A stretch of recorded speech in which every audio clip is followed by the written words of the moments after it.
Quality क्या है एक लीडर की? वो एक अच्छा कम्युनिकेटर होना चाहिए। अब अगली क्वालिटी देखते साथियों हम, डिसीजन मेकिंग कैपेबिलिटीज। एक अच्छे लीडर में निर्णय लेने की क्षमता होनी चाहिए और एक निर्णय आपकी जिंदगी को बदल सकता है, ये हम बार बार सुनते हैं। आपने लिया हुआ निर्णय आपकी जिंदगी में बहुत बड़ा बदलाव लाने की ताकत रखता है साथियों, लेकिन कब? जब आप में वो निर्णय लेने की क्षमता हो तब। बहुत बार हम लोगों को प्लान बताते हैं और 80-20 का रूल तो हर जगह काम करता है साथियों। हम बार बार सुनते हैं कि आप 10 लोगों को प्लान देंगे तो 10 लोगों में से केवल 2 लोग आपके प्लान को पूरी तरीके से सुनेंगे और उसमें से एक व्यक्ति आपके साथ में ज्वाइन होगा। मतलब अगर हम उसको निर्णय लेने की क्षमता के हिसाब से देखेंगे तो 100 व्यक्ति में से केवल 10 व्यक्ति ऐसे आपको मिलेंगे जिनमें समय पर निर्णय लेने की क्षमता होती है। अब इसके बारे में थोड़ा मैं बताऊंगा कि देखो, अगर हम सही समय पर सही निर्णय लेते हैं तो उसके परिणाम भी हमको सही मिलते हैं। थोड़ा गौर से सुनिएगा साथियों, सही समय पर लिया हुआ सही निर्णय हमें सही परिणाम देकर जाता है। हमारा सही समय सही अगर रहा लेकिन हमारा निर्णय अगर गलत रहा तो उसके परिणाम भी हमको गलत मिलने वाले हैं। समय सही है लेकिन निर्णय अगर गलत है तो हमको परिणाम भी गलत मिलेंगे। अगर समय गलत है लेकिन हमारा निर्णय भी अगर सही रहा तो भी हमको उसके परिणाम गलत मिलने वाले हैं। इंपॉर्टेंट क्या है? हमें समय को भी पहचानना है और सही समय पर हमें सही निर्णय भी लेना है अगर हम हमारी जिंदगी में सही परिणाम चाहते हैं तो। और वो परिणाम सही कब आएंगे? हमको दोनों चीजों की अगर परख हो तो। हमें इसलिए सही समय पर अगर हमें निर्णय लेने की क्षमता अगर नहीं होगी तो हमारे जीवन में परिणाम भी सही नहीं मिलने वाले। इसलिए एक लीडर वही होता है जिसमें सही समय पर सही निर्णय लेने की क्षमता हो। बहुत बार हम निर्णय तो लेते हैं लेकिन उस निर्णय लेने के लिए हम बहुत समय लगा देते हैं, सही समय पर नहीं लेते। देखिए, हम फुर्सत में काम कर रहे हैं, हमने बहुत सारे लोगों को प्लान बताए हैं, बहुत सारे लोग हमारे साथ में जुड़े भी हैं, लेकिन बहुत सारे लोगों ने हमको मना भी किया है। आज जब हम कामयाबी की तरफ बढ़ रहे हैं तो वो जिनको हमने प्लान बताया था लेकिन जिन्होंने निर्णय नहीं लिया था वो आज निर्णय लेने की कगार पर आ गए हैं या निर्णय ले रहे हैं। हम सबको इसका अनुभव आ रहा है और वो आज हमें फोन करके हमसे इस प्रोग्राम के साथ जुड़ने के लिए बात कर रहे हैं। लेकिन मैं जानता हूं साथियों, हम में से जो भी लोग फुर्सत में आज कामयाब बन चुके हैं उनकी टीमें अच्छी बड़ी हुई है, उनके पास उन लोगों के लिए समय नहीं है अभी देने के लिए। अब नुकसान किसका हुआ है? वो बंदे का जिसने उस वक्त निर्णय नहीं लिया था। अगर उस वक्त वो निर्णय लेता तो शायद आपकी टीम का एक सक्सेसफुल लीडर वो बन चुका होता। लेकिन क्या नुकसान हुआ उसका? क्यों नुकसान हुआ? क्योंकि उसने उस समय निर्णय नहीं लिया। इसलिए एक लीडर वही अच्छा होता है जो सही समय पर निर्णय ले या उसमें निर्णय लेने की क्षमता हो। अगली क्वालिटी की तरफ बढ़ते साथियों हम, अकाउंटेबिलिटी, जिम्मेदारी, रिस्पॉन्सिबिलिटी। अकाउंटेबिलिटी, बहुत बार हम एक बात देखते हैं साथियों, हमारे आम जिंदगी में भी वो बातें बहुत बार हमारे सामने आती है और जब हम किसी नेटवर्क में काम करते हैं वहां पर भी ये बातें बहुत बार हमारे नजर में आती है, सामने आती है। हर बंदा चाहता है वो कामयाब बने। हर आदमी का सपना होता है कि वो एक कामयाब आदमी रहे। हर व्यक्ति का सपना होता है कि मैं जिस काम को भी मैं कर रहा हूं उसमें मैं बहुत ज्यादा पैसा कमाऊं। इच्छा सबकी होती है, सपना सबका होता है, चाहत सबकी होती है, लेकिन उसके लिए जो सबसे इंपॉर्टेंट बात है जिम्मेदारी लेने की, उसके लिए कोई तैयार नहीं होता। चाहते तो सब है लेकिन करने के लिए कोई तैयार नहीं होता। करना क्या है? जिम्मेदारी लेना। बहुत सारे हमारी टीम में भी ऐसे लोग होते हैं कि सर हमें पैसा तो आना चाहिए लेकिन काम नहीं करना चाहिए। अब काम करने की हमें जरूरत ना पड़े। अब काम ना करना पड़े मतलब क्या है कि मुझे जिम्मेदारी नहीं चाहिए सर। हाँ, मुझे फुकट में जितना आएगा ना चलेगा, आने दो, जितना आएगा फुकट में चलेगा, लेकिन जिम्मेदारी मुझे नहीं चाहिए। लेकिन साथियों, ऐसे लोगों को फोर्सा देता तो है, लेकिन सीमित मात्रा में देता है। लेकिन जिन जिन लोगों ने जिम्मेदारी ली है, आप आज इस पैनल पर देख सकते हो, जो जो भी को होस्ट है, इन्होंने सारे को होस्टों ने जिम्मेदारी ली थी। आज के कुछ समय पहले जब वो ज्वाइन हुए थे, जिम्मेदारी ली थी उन्होंने कि अगर मुझे कामयाब बनना है तो मेरे साथ मुझे लोगों को लाना पड़ेगा। मैं जिम्मेदारी लेता हूं लोगों को प्लान बताने की। मैं जिम्मेदारी लेता हूं जो भी व्यक्ति मेरे साथ में मेरे पर विश्वास रख के जुड़ेगा, मैं भी उसके ऊपर विश्वास रखूंगा, उसके प्रति ईमानदार रहूंगा और उसको भी कामयाब बनाने के लिए मैं उसके साथ में काम करूंगा। ये जिम्मेदारी मैं लेता हूं। और जब तक ये जिम्मेदारी वो हम नहीं लेते, तब तक हम कामयाब भी नहीं बनते साथियों। आप देख सकते हो, जितने भी आज इस पैनल पर सक्सेसफुल लीडर आप देख रहे होंगे, इन सब लोगों ने जिम्मेदारी ली थी जब वो ज्वाइन हुए थे।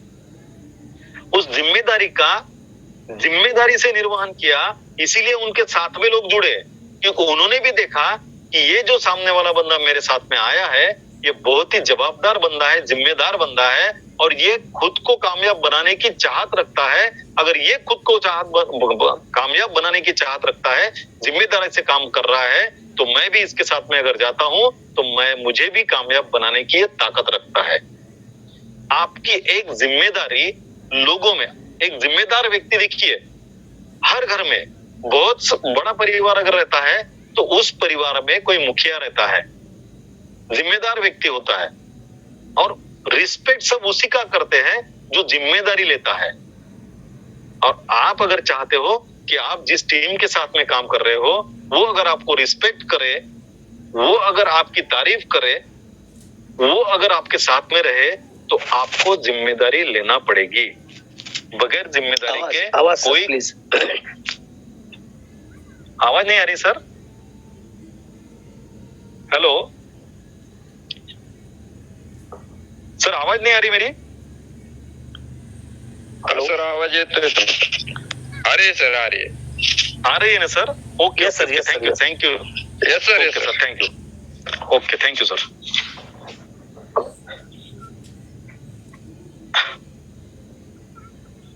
तो साथियों, जिम्मेदारी तो हमें लेना पड़ेगी। गैर जिम्मेदार व्यक्ति कभी भी किसी की नजर में अच्छा नहीं होता। इसलिए जिम्मेदार बनो, कामयाब बनो। इसके बाद में देखते साथियों हम डेलीगेशन है, एम्पावरमेंट। डेलीगेशन मतलब क्या होता है कि हम किसी के साथ में मिलजुल के काम करते हैं, तब उसे हम डेलीगेशन कहते हैं, इकट्ठा होकर काम करने के लिए। और एम्पावरमेंट मतलब हम जिसके साथ में काम कर रहे हैं उसको अगर हम सक्षम अगर बनाते हैं, सक्षम बनाने की हमारे में अगर कैपेसिटी है, हमारे साथ में जितने भी लोग जुड़े हैं उनको, तब हम लीडर कहलाते हैं। इसको जिम्मेदारी के साथ में भी हम जोड़ सकते हैं साथियों। मेरे साथ में जो टीम मुझ पर विश्वास रखकर इस फोर्साज में आई है, मैं वो हर फोर्साज की चीज को सीखूंगा। जिन चीजों को सीखकर मैं फोर्साज में कामयाब बनता हूं, वही चीजें मैं मेरी पूरी टीम में सिखाऊंगा और मेरी पूरी टीम को सक्षम बनाऊंगा, ताकि मेरी टीम जब फील्ड पे उतरे तो सामने से अगर कोई भी जवाब आता है तो मेरी टीम पूरी तरीके से सक्षम रहे उस हर सवाल का जवाब देने के लिए। तभी मेरी टीम सक्सेस बनेगी और जब मेरी टीम सक्सेस बनेगी तो अपने आप मैं भी सक्सेस बनूंगा। मेरी टीम अगर कामयाब बनती है तो मैं भी कामयाब बनूंगा। लेकिन अपनी टीम सक्षम कब बनेगी साथियों? तो जो भी बेसिक बातें इस फोर्साज में हमें कामयाब बनाने के लिए जरूरी है, उन सारी बातों को हमें हमारी टीम तक पहुंचाना, ये हमारा काम है, ये हमारी जिम्मेदारी है।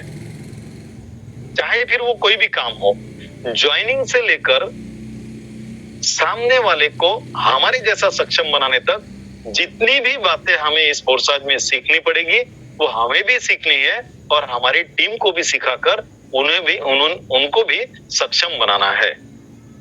तो लीडर कौन है साथियों? लीडर वो है जो खुद सीखता है और अपनी टीम को भी सिखाता है। तो हमें भी सक्षम बनना पड़ेगा और हमारी टीम को भी हमें सक्षम बनाना पड़ेगा। अगला है साथियों क्रिएटिविटी एंड इनोवेशन। क्रिएटिविटी, सर्जनशीलता, सृजनशीलता, नया कुछ सोचने का तरीका, नया कुछ इनोवेट करने का तरीका, क्रिएटिव होना ये सबसे ज्यादा जरूरी है कामयाब बनने के लिए। क्रिएटिविटी का मतलब हम अलग अलग तरीके, उसकी व्याख्याएं बहुत अलग अलग तरीके से हम कर सकते हैं साथियों। हर चीज में क्रिएटिविटी होती है, खाली वो हमारी नजर में होना चाहिए। एक किसी फोटो को दो व्यक्ति अगर देख रहे हो तो एक व्यक्ति को उस फोटो में बहुत सारी खूबियां नजर आएगी और दूसरे व्यक्ति को उस फोटो में बहुत सारी कमियां नजर आएंगी। ये फर्क किस चीज का है साथियों? उस क्रिएटिविटी भरी नजर का फर्क है। एक की नजर क्रिएटिविटी से भरी हुई है, उसको उसमें बहुत सारी खूबियां नजर आती है, और एक के पास में क्रिएटिविटी है ही नहीं, इसलिए उसमें कमियां नजर आती है। अब हमें हमारे टीम को इस फोरसाज में इस क्रिएटिविटी का उपयोग किस तरीके से करना चाहिए? हम जिस टीम के साथ में काम कर रहे हैं उस टीम में अगर हमें क्रिएटिविटी लाना है तो हमें कुछ अलग अलग चीजों को बनाना पड़ेगा, अलग अलग चीजों को खोजना पड़ेगा। खोजना मतलब ही सर्जनशीलता, नई चीज को इंप्लीमेंट करना मतलब ही सर्जनशीलता। इनोवेशन, नई चीज को लाना, नई चीज को ढूंढना और उसको इंप्लीमेंट करना, ये बातें हमें अगर कामयाब बनना है तो करनी पड़ेगी। बहुत बार बहुत से टीम के लोग कहते हैं, सारी टीम, मैं किसी एक के साथ एक के बारे में बात नहीं कर रहा हूं, हम ट्रेनिंग सेशन में साथियों किसी व्यक्ति विशेष के बारे में यहाँ कोई भी बात नहीं हो रही है।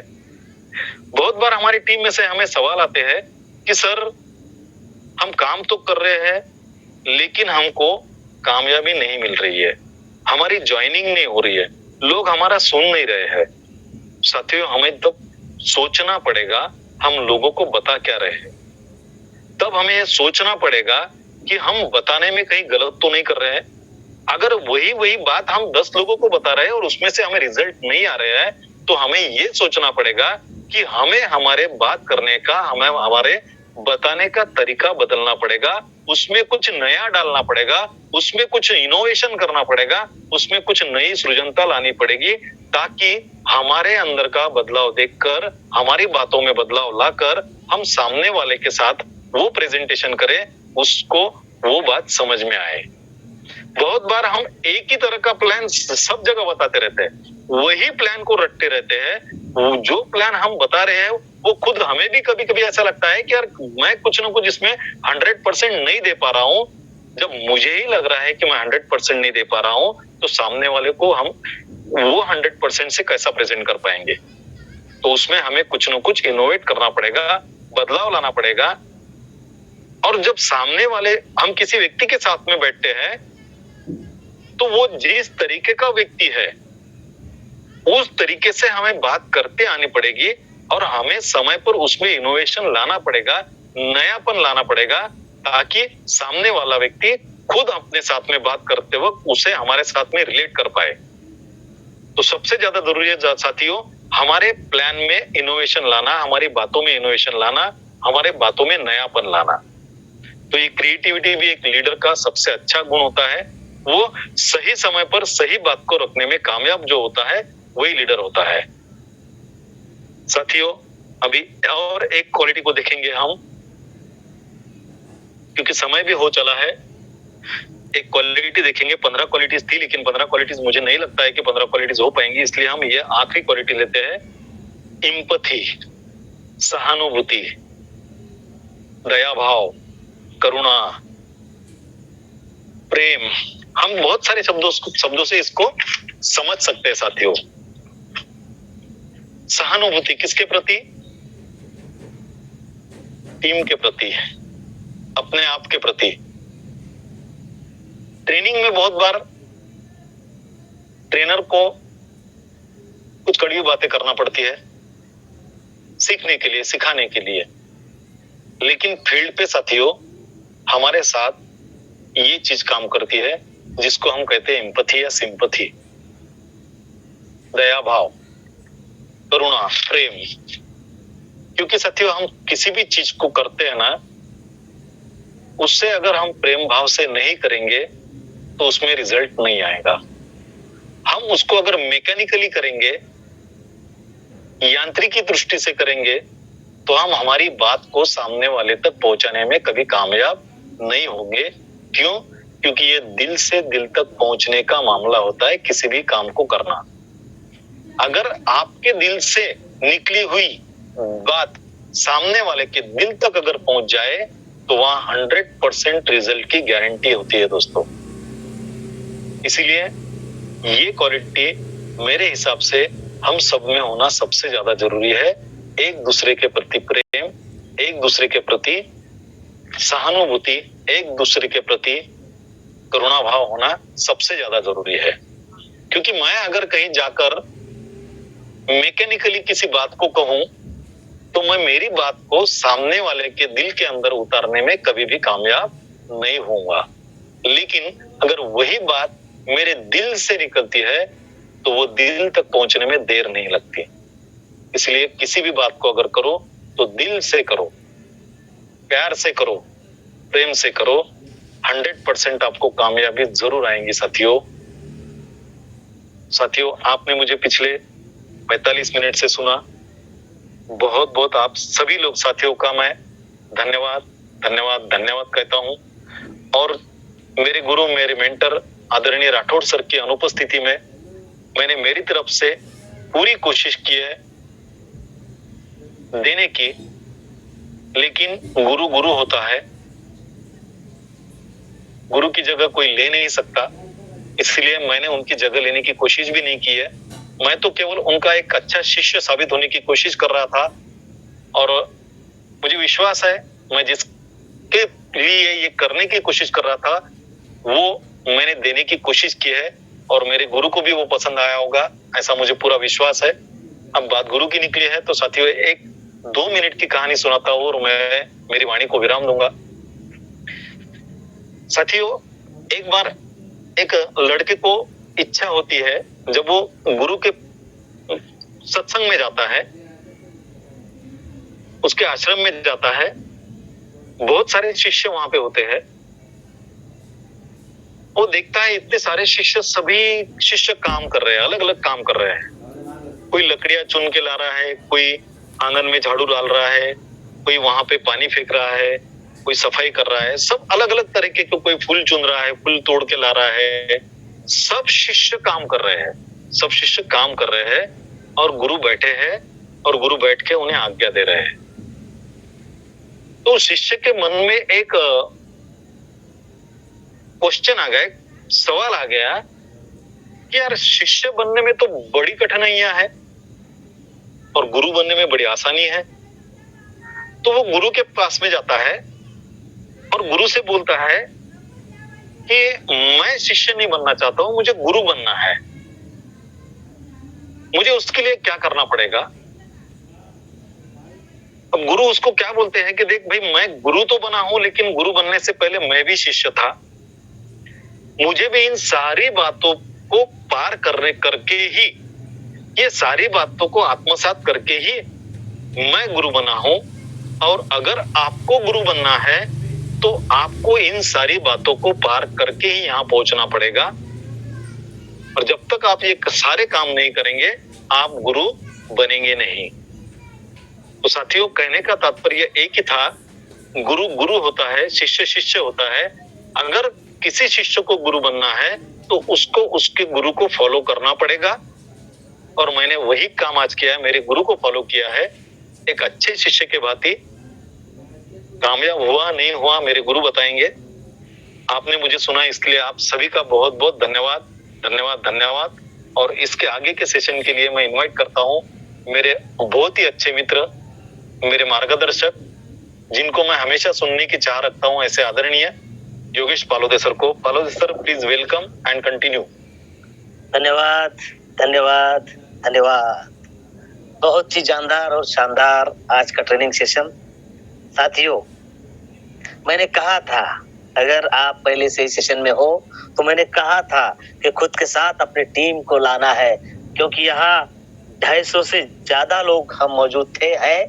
हम सब सौभाग्यशाली है और ऐसा सौभाग्य हमें फिर से प्राप्त हो, इसीलिए शायद आज लीडरशिप की 15 क्वालिटी पूरी नहीं हो चुकी। ये हमारा सौभाग्य है कि फिर से हमें रवि जी सातो सर को सुनने को मिलेगा। साथियों, देखिए, मैं ऐसे ही इन्हें बिजनेस और लाइफ कोच नहीं कहता हूँ, मैं ऐसे ही इन्हें मोटिवेशनल स्पीकर नहीं कहता हूँ। आपने जाना होगा, आपने देखा होगा, आपने सुना होगा कि आज जो लीडरशिप क्वालिटी बताई गई ट्रेनिंग के माध्यम से, साथियों, यहाँ forsage.io का जिक्र हुआ ही नहीं,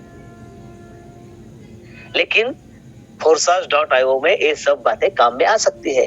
चाहे हम किसी भी क्षेत्र में हो, नौकरी पेशा हो, बिजनेसमैन हो, स्टूडेंट हो, हाउसवाइफ हो, कोई भी हो, साथियों, ये जो क्वालिटीज है सबके लिए जरूरी है।